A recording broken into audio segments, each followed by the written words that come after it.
Hi అండి. Welcome back to our miracles. నేను మీ శ్రావణి. ఈరోజు మన ఛానల్‌లో ములక్కాడ గుడ్డు కర్రీ చేసేసుకుందాం. మరి ఇంకెందుకు ఆలస్యం, ఆ ప్రాసెస్ ఏంటో చూసేద్దాం. మీరైతే వీడియోని స్కిప్ చేయకుండా చివరి దాకా చూడండి. అండ్ చివరిలో లైక్, కామెంట్ మర్చిపోకండి. ముందుగా ఈ ములక్కాడ కర్రీ కోసం అయితే 4 లేదా మునక్కాయలు తీసుకొని చిన్న ముక్కలుగా కట్ చేసుకొని పక్కన పెట్టేసుకుందాం. తర్వాత 2 మీడియం సైజ్ టొమాటోలు తీసుకొని వాటిని కూడా చిన్న ముక్కలుగా కట్ చేసుకొని రెడీ పెట్టేసుకోండి. అలాగే ఒక మీడియం సైజు ఉల్లిపాయ, దాన్ని కూడా పొడువుగా ముక్కలు కట్ చేసుకొని దాన్ని కూడా రెడీగా ఉంచుకోండి.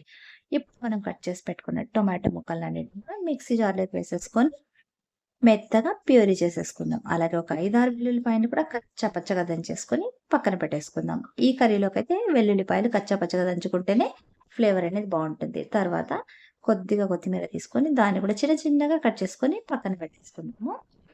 తర్వాత ఇవన్నీ మనము కర్రీ కోసం రెడీగా పెట్టుకున్నట్టయితే మనకు కర్రీ అనేది తొందరగా అవుతుంది. టైం అనేది సేవ్ అవుతుందనమాట. ఇప్పుడు స్టవ్ పైన బాండీ పెట్టుకొని అందులోకి ఒక 3, 4 స్పూన్ల ఆయిల్ వేసుకొని ఆయిల్ బాగా వేడెక్కాక ఒక్క స్పూన్ పోపు దినుసులు వేసి చిటపటలాడించుకొని తర్వాత కచ్చా పచ్చగా దంచేసుకున్న వెల్లుల్లిపాయను కూడా వేసి బాగా ఎర్రగా వేగనివ్వండి.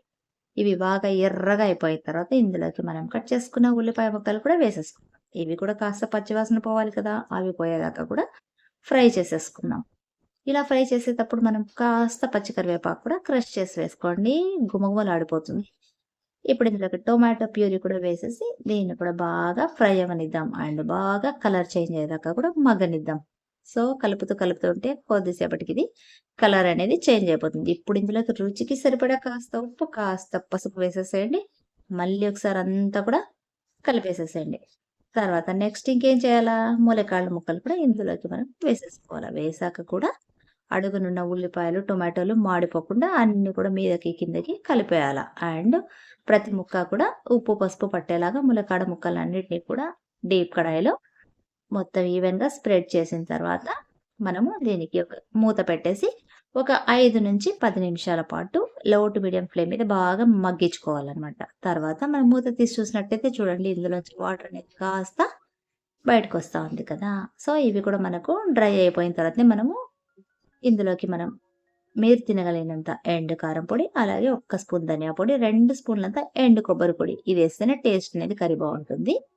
ఇవన్నీ వేశాక మళ్ళీ ఒకసారి కలిపేసుకోవాలా. లేదంటే అడుగు పట్టేసే అవకాశాలు చాలా ఎక్కువగా ఉంటాయి. సో, ఇప్పుడు మనం ఇంకా ఎక్కడైనా కాస్త పచ్చిగా ఉన్నట్టయితే ములక్కాడ అవి ఉడకాలి కదా! కాబట్టి ఇందులోకి మనం 1 గ్లాసు దాకా కూడా వాటర్ అనేది మనం యాడ్ చేసేసుకుందాము. ఇలా వాటర్ యాడ్ చేసిన తర్వాత మళ్ళీ ఒకసారి మీదకి, కిందకి అంతా కూడా ఒకసారి కలిపేసుకోండి. ఇది ఇలా కలిపిన తర్వాత మళ్ళీ ఇది కూడా కాస్త మనకు గ్రేవీ చిక్కబడాలి కదా! కాబట్టి ఏం చేయాలా?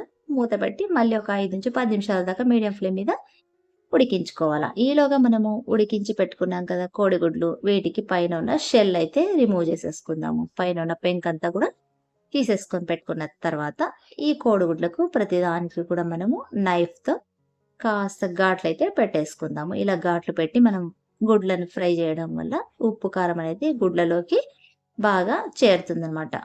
మరి చప్పగా లేకుండా కొంచెం గుడ్లనేవి టేస్ట్ బావుంటాయనమాట. ఇవన్నీ ఇలా గీసేసి పెట్టుకున్న తర్వాత ఘాట్లు పెట్టుకున్నాక మనము స్టవ్ వెలిగించుకొని స్టవ్ పైన చిన్న పాన్ పెట్టేసుకుందాం. అందులోకి ఒక 2, 3 స్పూన్ల దాకా ఆయిల్ అయితే వేసుకొని ఆయిల్ కొంచెం వెచ్చగా అయిన తర్వాత ఇందులోకి కాస్త ఉప్పు, కాస్త పసుపు, కాస్త కారం ఈ 3 వేసేసుకున్న తర్వాత ఇందులోకి మనం తీసి పెట్టుకున్న గుడ్లను కూడా వేసేసి ఒక్కసారి అలా పాన్ ఇలా తిప్పినామనుకోండి, మొత్తం చుట్టూ వాటికి ఉప్పు, కారం అనేది బాగా పట్టేస్తుంది. అండ్ ఘాట్లు పెట్టినాం కాబట్టి చప్పగనేది ఉండవనమాట గుడ్లు. సో, ఇప్పుడు మనం ఏం చేయాలా? ములక్కాడలను ఒకసారి అంతా కూడా కలిపేసుకున్న తర్వాత మనం ఫ్రై చేసి పెట్టుకున్న కోడిగుడ్లను కూడా ఇందులోకి కలిపేసుకోవాలి. కలిపేసిన తర్వాత ఒక 5 నిమిషాల పాటు ఇవి కూడా ములక్కాడతో పాటు ఉడికితేనే గుడ్లనేవి చప్పగా లేకుండా బావుంటాయన్నమాట టేస్ట్‌గా. చూసారు కదా! ఫైనల్‌గా మనం కొత్తిమీరతో గార్నిష్ చేసుకోవడం అండ్ ఉప్పు, కారం సరిపోయిందో లేదో ఒకసారి చెక్ చేసుకోవడం.